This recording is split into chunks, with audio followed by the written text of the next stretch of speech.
What is up, everybody? Welcome for the first time or back to another DLJ Works video. And today, what we are going to talk about is creating contracts.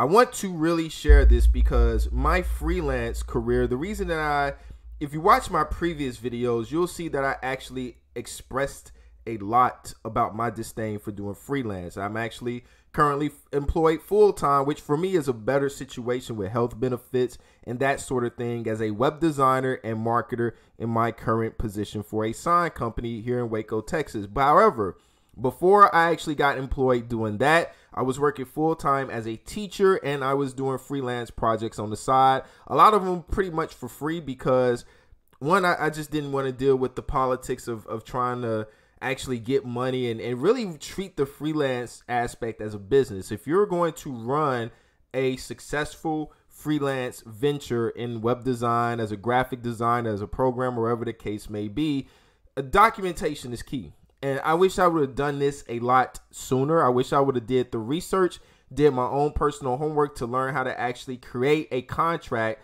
that's well catered towards what I'm actually going to be able to do. And really what contracts are going to actually do is make you feel a lot more confident in terms of the business that you're transacting with your clients. Documentation is key.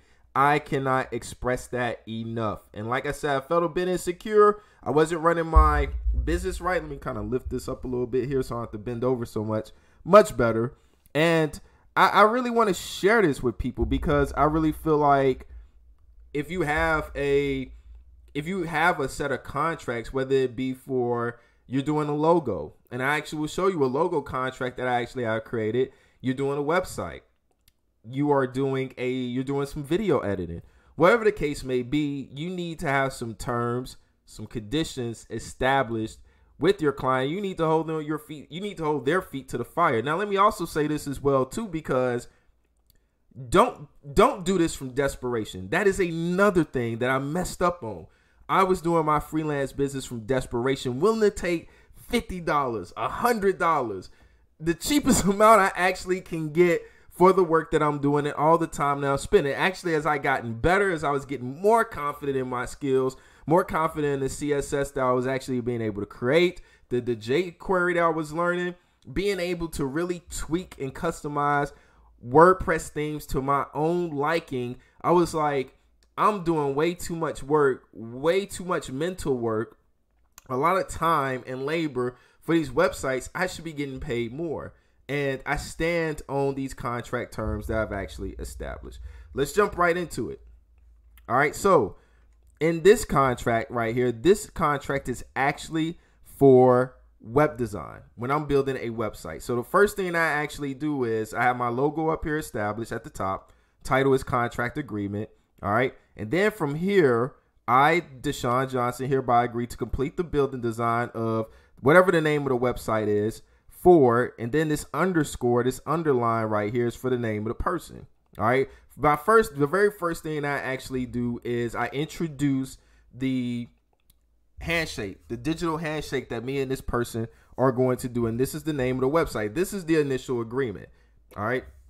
From here, a timeline. Now we need to get down to a actual timeline that we're going to do. So this was from somebody from last year. As you can see, I still have the date on here. Construction of the website will start from August 16th, 2019 at 12 a.m. and promptly end at 10/31/2019 at 11:59 p.m. If said web designer developer, that's me, does not complete the project within this amount of time, all services are rendered free to the client. And actually, I'm going to make a real-time adjustment here because I don't want to offer anything for free, to be honest with you. And if anything was to happen, which I think I expressed even further down, if there's something that prevents me from finishing the website in the agreed time that I'm specifying here in the contract, then I want to be able to still get some sort of compensation off of it for the work that I've already done. But instead of saying free, all services are rendered at I'll leave it in all caps, discounted rate. All right, perfect. So I'll talk to my client, whoever that may actually be, and I'll let them know that, all right, I couldn't finish this in an agreed amount of time. I'm going to discount from the original price what we actually agreed to, because I could not keep my word in terms of finishing this based on the timeline that is referenced. Now, weekly updates will be provided on Saturdays. So for websites, it's always really good to give a benchmark, can't talk right now, checkup with your clients, letting them know you initiating the contact first, because if they have to chase you down and contact you, it's going to be very difficult. All right, they're going to cause problems. It's always best for you to take initiative and to let them know what the status of their website is. And you need to always communicate and be upfront. You take control of the business. Don't let the client take control of the business for you. Don't let them be their boss, because in a lot of freelance situations, that's what happens. Stick to your word, do the work, deliver on time, distribute on time, and you uphold to your end of the bargain. We'll get into the other things in terms of, well, what if the client doesn't pay and all that other stuff, and We'll get into all those things later. All right. Now, projected costs based on services. So here I have this table down here, fees not involving web designer labor. Okay. That will be things that I'm not including into what I'm actually charging a client. These are things that they have to pay for, such as domain registration, hosting, site security. I'm just consulting and telling them what's going to be best for their website in terms of their security protection, the things that's going to be necessary for hosting, if they're deciding to have a WordPress blog, e-commerce site, etc. I am telling them, I am instructing them what they need, and I'm not including that into my labor costs. But I am including it in the total amount, because all in all, this is going to be the completed price that they actually need to pay. Now, my labor fees, and for this client, this was actually for a friend who shall remain nameless in this video, but I was actually going to charge them for a logo, which is what they needed, WordPress installation, which I was only charging them for $100. Doesn't take me a long time to set up a WordPress account.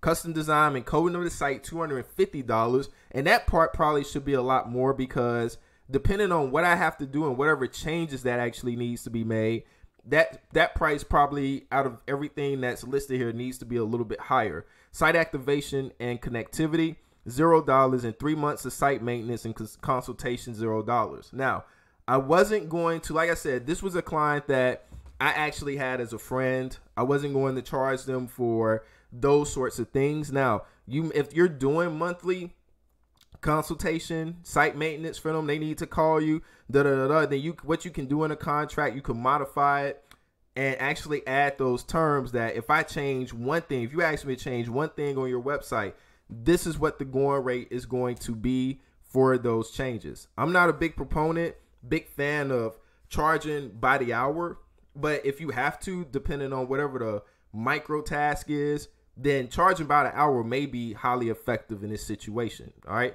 Now, estimated total for services, $650. Now, before I even do anything on a website, this is the key thing. This is where it's going to separate your mind from wanting to do this in desperation to you really doing this and executing this as an authentic business. All right. And that is having a down payment, a non-refundable down payment that guarantees that they have skin in the game, that their agreement is just as good as their word is their bond, just as much as yours, and that you're getting some compensation for the initial time that you're going to be spending doing all the setups, their connections, WordPress installation, etc. All right.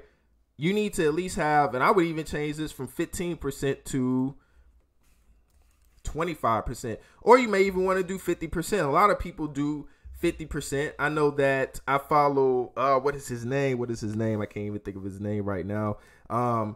Nerds World. Okay. The guy, Chris Hughes, that operates in Vancouver, I think he does a 50% installation or down payment charge to his web design clients of the total amount that they're going to be paying for over the span of the whole entire project. But if you're a freelancer and you're working with clients that's strapped for cash and on these tight budgets, because every client you run into seems to be having this shoestring budget or whatnot, so adjust the down payment percentage based on what your relationship, whatever relationship you're trying to have with that client, and whatever their actual budget is allowing them to do. So you want to be able to negotiate, but you never, I can't stress this enough, you never want to come from a place of desperation where you just need their money. All right. You need to run as an actual business. You don't need to be in desperation. It's just like dating. If you're a guy, okay, when I would date girls and I came from a place of desperation, like I was just desperate for sex or I was just desperate to have a girlfriend, it just came off unattractive. It really did. And as a web designer, as a freelance person, graphic designer, whatever, it's the same way. Like then a client's going to start thinking that they control you, that they have all this power over you, and you don't want that. All right. That's just my advice. Take it or leave it. Take it however you want to, etc., etc. If client is asked to provide content for the website, content aids in design of the website, determining the informational hierarchy of the site. If content cannot be provided, then the use of dummy text and stock images will be used to provide a sufficient visual layout of what the site is projected to look like. All right. If client does not have any content available or lacks the ability to produce content appropriately for their vision, client can enlist separate services for goal completion. See below. Now, this is another income opportunity for you to add even more services to, even more prices, even more charges to what you're already doing for their website. If you are skilled in, like, for example, I have this YouTube. I've been doing this YouTube thing since 2016, probably even longer than that, with some deleted channels that I don't have anymore. But I have some abilities in video editing, animations, creating animations, still using Flash, which is still a good animation tool. Even in Photoshop, if you're trying to do some simple slideshow animations or whatever the case may be, you can use that. Social media production, audio editing. If you have any of these, if you have a podcast, if you have YouTube experience and you're having to create your own videos, you're editing your videos, you're creating these pop-in visual effects for all your content, you can execute, you can provide, offer that same service to your clients if they're sitting up here like, oh, I'm trying to start a doctor website, but I don't know what do doctors put on their website. And you have to go and figure that out for them. Then that's an income opportunity. Go ahead and take advantage of that and have some set fees aside from that. For video editing, I would charge an easy like $200, $300. And it could be even more. And I may be even saying it cheaply right now, but let's assume that your client is on a shoestring budget. All right. Easy $200, $300 if they need some videos done for their websites and you have to do it. You have to take whatever video clips that they have and put it together. Then I would say I would go ahead and I would just do it. I would just go ahead and just include that into the package as well. If you also have experience in trademarking and copywriting logos and that sort of thing, you have to put them through LegalZoom. Like I actually went through LegalZoom and trademarked the DLJ Works name. You could check out the other video. I'll try to remember, put a link in the description for that video on how to trademark and copyright appropriately. And yeah, we'll just go from there. So you can offer that service to them too and just really rack up the bills for them. All right. So now, if the client decides to redesign, if the client decides to resign from this contract, or they decide to, you've already gotten started, they giving a down payment. Like I said, the down payment is non-refundable. So if you decide to stop, whatever the case may be, here's your password to your website. Do whatever you want to with it. The work that I've done so far is it. This is how much you're going to owe me based on the work that I've actually done. You want to maybe come to an example in terms of how much you're going to be compensated for the work that you've already done on top of the non-refundable fee. But that's going to be dependent on the relationship that you actually have with that client.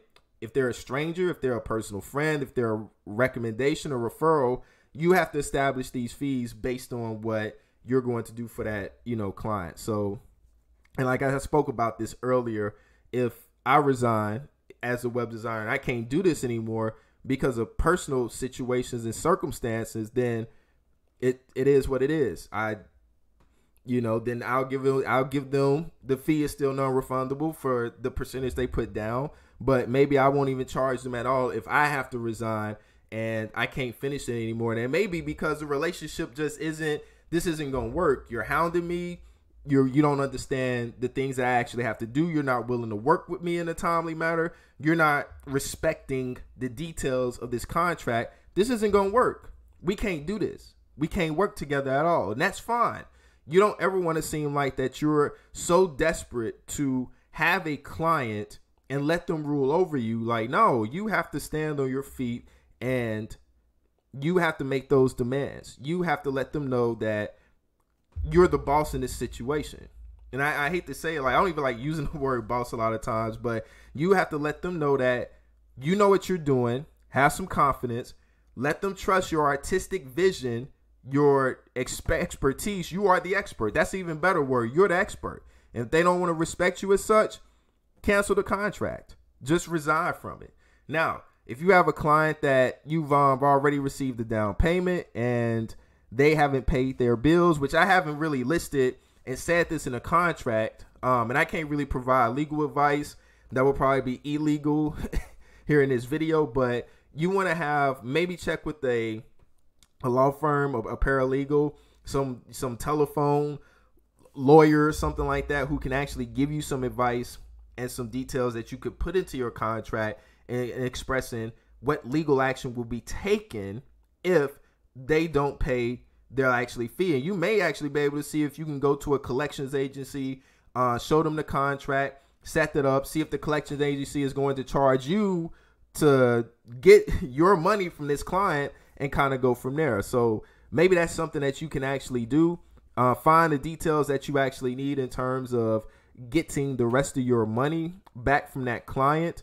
And that'll probably be as much legal advice as I can give. In closing, this is the client signature. Okay. Client signature, date sign right here. And then my signature and date sign. No work is started yet until we receive that battle down payment. All right. Woo! Right at the time of this, 17 minutes. I think this is a good time to close out the video. If you enjoyed this video, make sure to check out the next one involving my logo contract. If you're designing logos or any image for any clients, this will be a good contract to review. Once again, thank you guys for watching. DLJ Works. See y'all in the next video. God bless you.